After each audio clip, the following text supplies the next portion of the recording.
This happened in 2016 when I was a 17-year-old first-year college student in film school. I'm now 22 female, and my name is Julia. I lived alone in my first ever apartment. It was really small, but I was really proud of my independence. I never felt unsafe in this apartment for several reasons. There were multiple gates in the residence that needed to be opened through a code. Only the people who lived there knew. My door had 3 different locks, and it was right next to the university, so most of the people who lived in the neighborhood were college students. Nothing bad had ever happened in the neighborhood before. I've always been very careful with locking the door when I leave my home. I always check twice. I have slight OCD. So this one time I left to go to class and locked my door, but for some reason, I couldn't get the key out of the lock. It was completely stuck, so when I went to get the caretaker of the building to help me, but he wasn't there and I was getting late for class, I went to class with the key still in the lock. I took off the keychain first, so it wasn't too noticeable. When I got home, the caretaker was back, so he came to help me and we couldn't get it up for 15 minutes, until somehow he did. He told me the lock was damaged, but that I didn't necessarily need to change it if I only locked it once instead of twice. I just said okay, and that was the end of it. I really wasn't worried because of how safe I felt in this building. Fast forward to 2 months later, I was taking out the trash one night around 11 p.m. and while on the phone with my sister, I remember telling her that I was taking out the trash and that I would take a shower afterwards before heading to a party. As I previously said, I always locked the door, even just to take out the trash. Because of my lock being damaged, I only locked it once. When I got back to my apartment, I found the door unlocked, which immediately alarmed me. So I went into the apartment and locked the door immediately with 3 different types of locks. When you walk into my apartment, which is just 215 square feet, you have the main room in front of you and the bathroom door immediately to your left. I had left the bathroom door slightly open, enough so I could see a man in my shower, turning his back to me. Naturally, when I saw this, I tried to open the door and leave as fast as possible. Except, my main lock was damaged from 2 months earlier and I couldn't open it no matter how hard I tried. In this moment, all I could think of was the fact that I had to leave as fast as possible. I jumped out the window without really thinking. I figured it was the only solution, except I live on the 2nd floor, so I completely smashed my ankles in the landing. I started running in whichever way I could, and when I got a little bit further from the building, I looked back and a man was there at my window watching me run away. I thought of 2 possible outcomes. Either the man was going to jump and chase me, and I wouldn't get far with my twisted ankles, or he would get scared of the height and be locked in my apartment. Thankfully, he picked option 2. I went to hide in a bush a little further and called the police, who arrived in just 10 minutes because I live close to the station. I pushed my door open and the man was just sitting there on my couch holding a kitchen knife, waiting for me to come back, like he didn't think I would call the police. They arrested the guy. They also told me how everything had happened. Like I said, it was a very friendly neighborhood with mostly college students, so he got inside the building by other people holding the door for him. He then heard me telling my sister I was going to take a shower, which was why he was waiting in the bathroom for me. He crocheted my lock while I was taking out the trash. He apparently noticed me on the school campus and followed me to my home several times before succeeding in actually coming in. He stayed inside waiting for me because I had recently changed my phone, and the previous one was still on the table, so he thought I didn't have a phone with me to call the police. I don't live there anymore, but after that, to get into the building, we all needed identification proving we lived there. Building IDs were created and we had to scan them every time, and it was the only way to go inside. Nothing bad happened in the neighborhood after that. It's back to being very peaceful and friendly.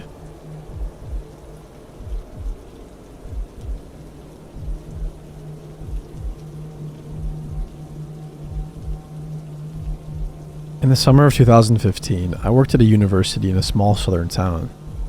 I lived a few miles away from campus in a 2-bedroom house with a roommate, and my schedule was pretty rigid. Same routine every day. I went to class in the morning, worked in the afternoon, and got home around 9 p.m. One Thursday night, I arrived home at the usual time and noticed that there was an old pickup truck idling at the yield sign across the street from my house. I didn't know the make or model, but it was beat up, peeling paint, rust, dents.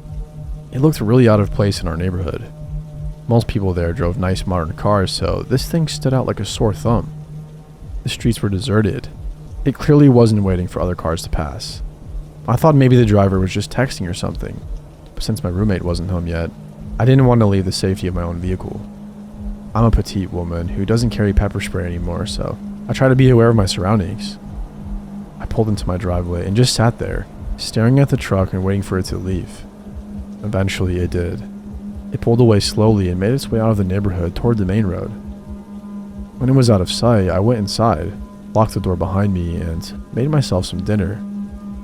By 11 p.m., my roommate still hadn't come home, and I was folding laundry and listening to podcasts in my room. I'd forgotten all about the truck. Suddenly, the lights went out. That spooked me, because normally our power didn't shut off unless there was bad weather. That night was clear as a bell, so I immediately called my roommate and asked where he was.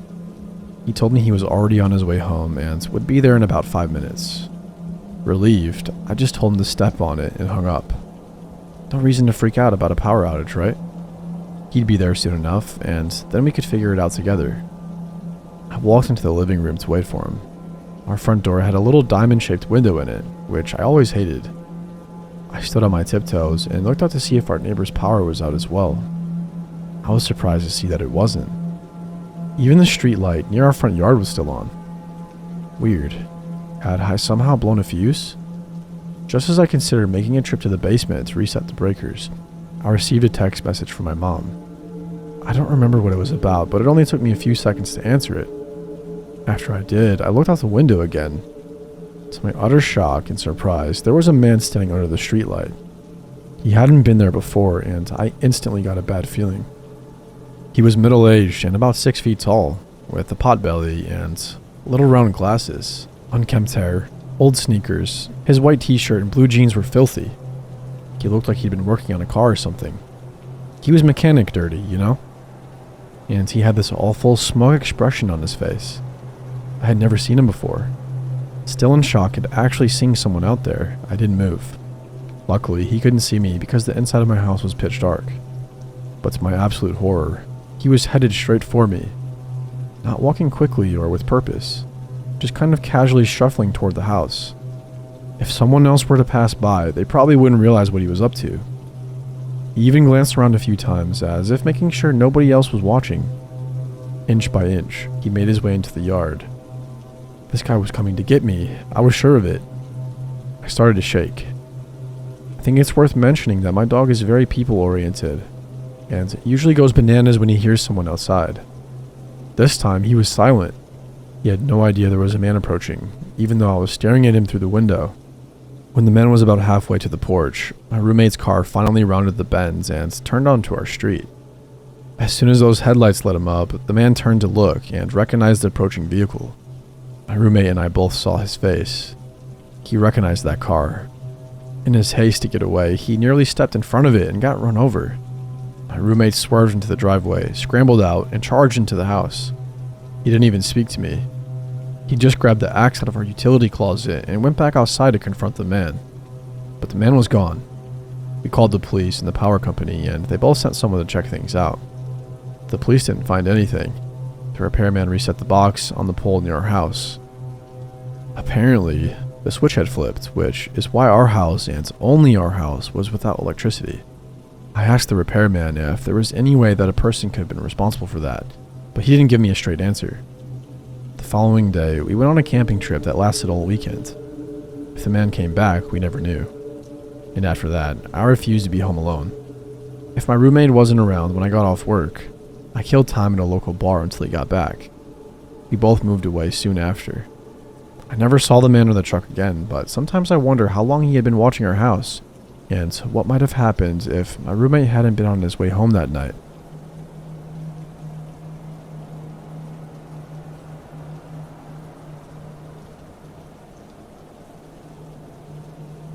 This happened over the span of several months when I was 13 or 14. During this period, we were living in a quiet little suburban neighborhood in a college town. It was a very peaceful area, sort of in between the more upper-class neighborhoods and the city apartments campus part of town, where even my oftentimes overprotective mom felt safe letting me spend long periods of the day out on long walks or looking in shops a few blocks away. It's important to note that I was homeschooled at the time, and combined with having been pulled out of public schools by a single working parent of 3 who maybe didn't think it through, it basically meant I didn't go to school in any capacity for a few years of my adolescence. And since I had no friends to speak of, I was always either home or out exploring the surreal, seemingly endless labyrinth of yuppie houses. About a block or two over, with my headphones on, being that annoying regular at the comic shop about 2 blocks away in the other direction, and the like. During the relatively brief period we lived there, we were in a house on the corner with a big yard, and then a small ravine behind us, after which the neighborhood continued. On the other side were our only direct immediate neighbors. Theirs was a single-parent household headed up by a very tiny petite woman who came off like a really stereotypical Midwestern sitcom mom. She had a son who was 22 or so, and who we didn't see much of because he was taking a bunch of classes at one of the nearby colleges.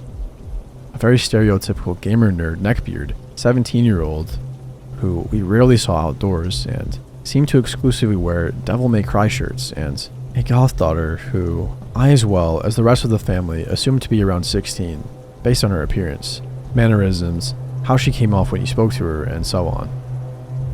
And it didn't help that she had an incredibly hot topic-y wardrobe and often had some variation of gothic Lolita look going on, but like if a high school kid with no money were doing it. You know what I mean? They were pretty friendly, especially the mom. Just kind of odd. But the longer we lived next to them, the more we realized something was kind of off.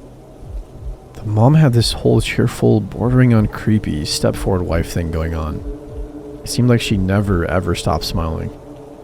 The 3 kids, however, were often very sullen and rarely seemed to be in a good mood, even when they seemed like they were trying to be friendly. It soon became apparent why. Our houses were fairly close together, with each of our kitchen side doors facing directly towards each other's, across a few feet of grass divided by a short fence. I was home by myself a lot, especially during the summer when my family was usually out doing stuff all day. And I spent a lot of that time watching TV in the living room, which was right off the kitchen. It became very common to hear the mother screaming insults at any or all of the kids, and I'm not sure whether it was the proximity of our houses or the volume of her voice, or both. But a lot of the time, I could even specifically make out all or most of what was being said without even trying to eavesdrop. It usually seemed to be over fairly trivial things, like forgetting to take out the trash or playing a video game before they'd finished their homework for the night. But it always seemed like the mother was the aggressor and the one screaming the loudest. Like, it wasn't so much an argument as it was her just screaming at people, and she especially seemed inclined to go after the daughter, flinging flurries of expletives and attacks focused on her weight. She was a bigger girl. I told my mom about this once. It became a regular occurrence, and she said she wasn't surprised. She had had coffee with the mom a few times and said she was a very strange, spacey woman who had an abnormally tight grip on her kids. She says that the woman is so concerned about all the weirdos out there that she never even trusted her kids to take the school bus. She would drive each of them to school and walk the hallways with them and literally escort them all the way to the doorway of their class, including the son who was in college, which caused a lot of tension and frustration with her kids. She tried to mom joke with my mom about how kids are always just embarrassed by their parents, and tried to act like it was normal, which creeped even my overprotective mother out, and it didn't stop there. I'm not exaggerating in the least when I say that not one of her 3 kids was allowed to be anywhere or do anything without her directly by their side, and failure to wait for her caused problems. I remember at least one occasion of her freaking out on the daughter because the dog needed to go out and the mom was on the phone, so the daughter went ahead and took them out because she didn't want to wait, feet away into the front yard. The mom came out being scary, like militaristic stern, and then once they got back indoors, shouting. They literally weren't even allowed to take out the trash by themselves to the big container 2 steps from the door without her watching. Not even the guy in his 20s. So it started to make sense why the kids were so odd. Then it turned out the daughter was actually much older than we thought and was almost in her mid-20s or something like that, which all of a sudden made everything a lot weirder and creepier. But still, we kept a friendly relationship with them and seemed to be on good terms. At one point, we started getting random doorbell rings, mostly during the day. There was a group of asshole college students at the end of the block who would scream obscenities at me every time they drove past me on the street, and who constantly had the cops visiting them for things like drag racing on our street. So I and my family assumed it was them and didn't really think anything of it. This continued infrequently for a while. One night, we also had cops knocking on our door saying they had gotten a noise complaint for this house when we had been sitting quietly most of the evening. Then other things began happening, little unnerving things. For example, one Friday, we put up flyers on our block and a few surrounding ones saying we were having a garage sale. The next day, all the ones on our block and in its immediate vicinity had been torn off the poles and ripped up, but not any of the other various posters attached to any given pole. So we made more on Saturday morning and put those up. After spending a few hours behind the house dragging stuff out to the garage, we went back out to the street itself to notice that yet again, all of our flyers on our street had been ripped down and shredded, but only specifically ours. We were unnerved but still didn't pay attention. By that point, my mom finally realized that she wouldn't be able to regularly afford rent for the house she had moved us into, so we were moving in a few weeks. We just put up with it.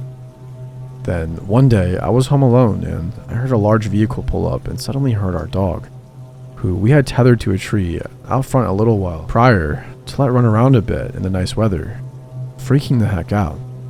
I peeked out the front window and saw an animal control officer trying to slip the neck restraint around the dog and take her off the tether. I went outside and asked what the heck she thought she was doing, and she said she got an anonymous call saying the dog had been out there for days unsupervised without food or water, which was obviously bullshit. I call my mom and she comes home immediately while the animal control lady waits. By sheer coincidence, it turns out that the animal control lady is a high school friend of my mom's, and they hug and bullshit and catch up a bit more before talking about the situation. The officer said that while she can't disclose the address of the person who made the complaint, she could tell us it was right on the street, while motioning towards the house next door. We were very confused. Aside from always being friendly with them, we would frequently talk about dog stuff with them since they owned a couple of dogs themselves, and we didn't know why they would try to do such a thing. But again, we were moving very soon, so my mom decided not to bring it up. Then one day, very close to our move date, I found the piece of paper the daughter had written her DeviantArt account down on and checked it out from sheer boredom. Remember, jack shit to do all day every day. As I was expecting, lots of bad sexualized furry art. And as an added bonus, lots of fan art of members from Slipknot and Mushroom Head. Thinking I could find something else entertaining, I clicked the link in her profile to her live journal. Aside from tons of entries from Slipknot, Mushroom Head related pictures, lyric snippets, and bandfic, there was a lot of personal journal stuff that caught my eye only because of the title of one of them, My Asshole Neighbors. On the other end of the link was something that I will never forget. There was a diatribe about how animal control got called to her house to take her dogs, and that the officer told her it was us who made the call. How she now has this burning violent hatred to us and wants us to die. Since this was pre-social media, I guess she didn't think anyone would actually ever find it. Yeah, she gave us the DeviantArt account it was linked from, but I guess being that this was still sort of when the internet wasn't as widespread or important, it would still have been logical to assume we wouldn't find it. Heck, 3 years ago, my girlfriend at the time linked her Tumblr from her Facebook and caused a bunch of lasting drama when my family found a long, obscene, vitriolic rant about them posted on their hours after she friended them on Facebook, and even then, she remained shocked they found it. So, people don't think about this stuff. Incidentally, when I showed my mom, she called her friend at Animal Control, and they told us that our dog was the first call they'd gotten on this street in years. Aside from that, I was home all day watching TV right by the window on the day she claimed it happened, and I didn't see a damn thing pull into their driveway at any point all day long. This was such a quiet community that even if I didn't see it, I would sure as hell hear one of those big animal control trucks pulling into the driveway next door. But anyway, the comments were full of people talking about what pieces of shit we were and telling her to do all these things to legally terrorize and get revenge on us. Things like ringing their doorbell at odd hours and running away, or calling the cops on them, or giving them a taste of their own medicine and calling animal control.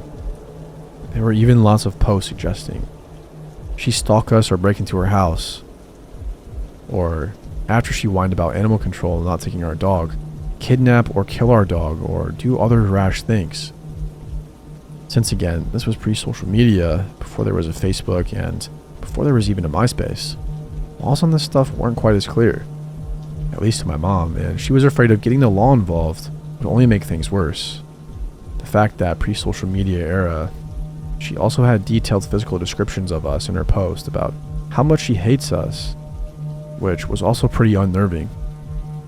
So my mom elected to keep our mouth shut, move away as we had planned to do about a week later anyway, and never see them again. And that's what we did. The whole thing really makes me feel uneasy, even still though. Like, what the heck is wrong with you? Why would you make a post like that when the shit you're complaining about never happened? And why would you then follow the revenge advice?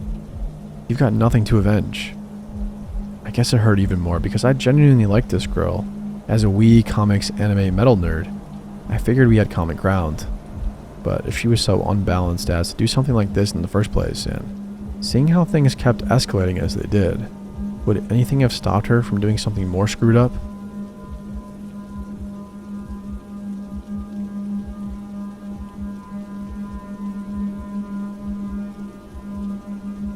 My girlfriend and I moved into our apartment a couple of months ago.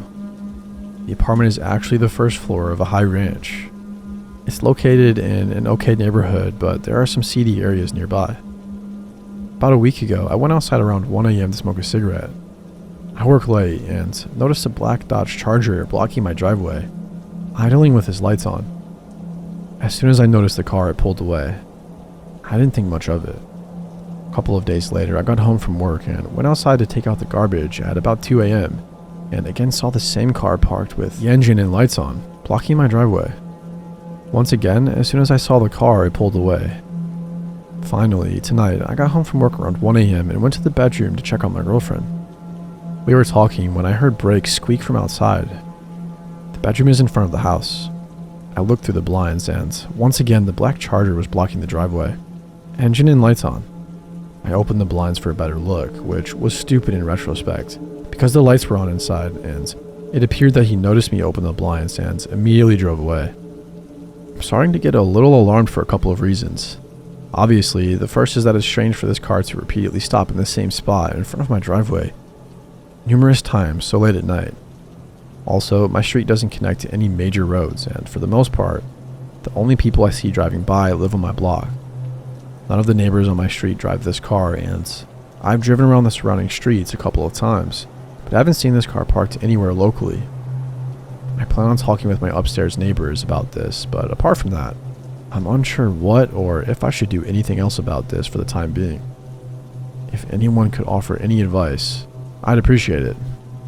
I'll keep updating if anyone is interested. Thanks. Edit. After reading everyone's comments, I decided to call the police and try to file a report. I was told that there isn't anything they could do right now and that I should call next time I see the car and they'd send someone out right away. Edit 2. Didn't see him last night, but spoke with the upstairs neighbor, and it turns out she has a camera in front of the house. She checked the footage and was able to see the car sitting there the last time I saw it, but was unable to see the license plate.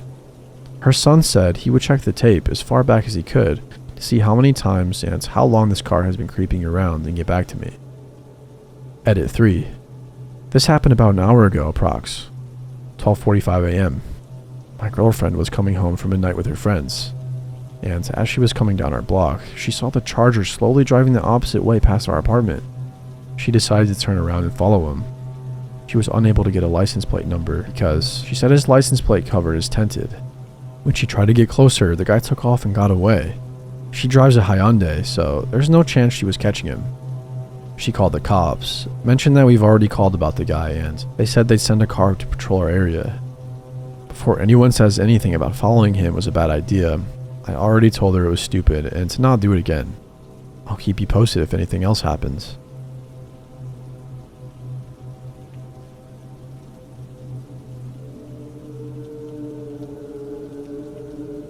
I used to visit my brother and sister in Tempe, Arizona, during school breaks because my town was incredibly boring. While they were at work, I'd go off and do some exploring on my own. One day, I decided to get on a bus and head to the mall. The bus I got on was called the Orbit. They are free and they're small buses, like half the size of regular ones. It took 2 buses to get there, with a stop at the station in between. I went and did my shopping and took the first bus back to the station. While waiting for the second one, I met this guy around my age and we made conversation. I asked him which bus I should take because I wasn't familiar with the streets and he pointed me to the right one. I get on the bus and the guy gets on as well and we continue our conversation for a while until he gets off. I put my headphones on and space out, watching the sun start to set. After a while, I realized that none of the streets looked familiar to the ones I had seen earlier. I start to get a weird feeling in my stomach, so I pick up a map that they have available and notice I'm on the wrong bus. I got a little more nervous, seeing how it was already getting dark, and to make matters worse, my phone was at 3%. I know the bus is going to circuit, so I just sit back and try to figure out what time I'll make it back to the station to see when I'll catch the right bus. As I'm reading the map, the last people on the bus get off, and the driver starts talking to me. "Hey," he calls out from the front. "Are you lost?" I was a little thrown off, but I told him that I had gotten on the wrong bus. He said, "Okay," and then shortly after, he pulled into a really dark neighborhood and pulled over to the side of the road. I know buses usually have to pull over at stops for a bit if they're ahead of schedule, so I figured that's what the driver was doing. But instead, he gets up and starts to head towards me. He's a big man, around 6 foot and maybe 200 pounds. He grabs a map, sits down right next to me, and starts asking me a lot of questions like, "What bus are you supposed to be taking? Do you go to ASU? How old are you?" I was trying to be courteous, but as our conversation kept going, my heart was racing faster and faster. The last question he asked me made me start to tear up. "Is anyone expecting you?" I told him yes, my brother. He gets up and starts heading to the front. Finally, I thought. He gets to his seat, and instead of sitting down, he shuts the doors and turns off the lights in the bus. So I'm sitting there, shaking and crying in almost complete darkness, and I see the silhouette of his shadow head back to me and sit right next to me again. As soon as he sits down next to me, something in me snaps, and I jump up and run towards the doors of the bus as fast as I can. As I start banging and pushing on them until they're open, I got out and ran as fast as I could to a store or restaurant because my battery was completely drained. As I'm running, I hear him yell out behind me, and then I see him drive by super fast. Luckily, he didn't stop again. I ran for several blocks until I reached a cell phone store and burst in there crying, asking for a charger. From there, I called my brother and he came to pick me up. I was on the complete opposite side of town. When my brother got me, I told him what happened, and he said he was going to call the bus company and report the driver. I should have been more careful, but at the time, I was just a naive teenager. Unfortunately, I don't know what happened to the driver, but I hope he got what's coming to him.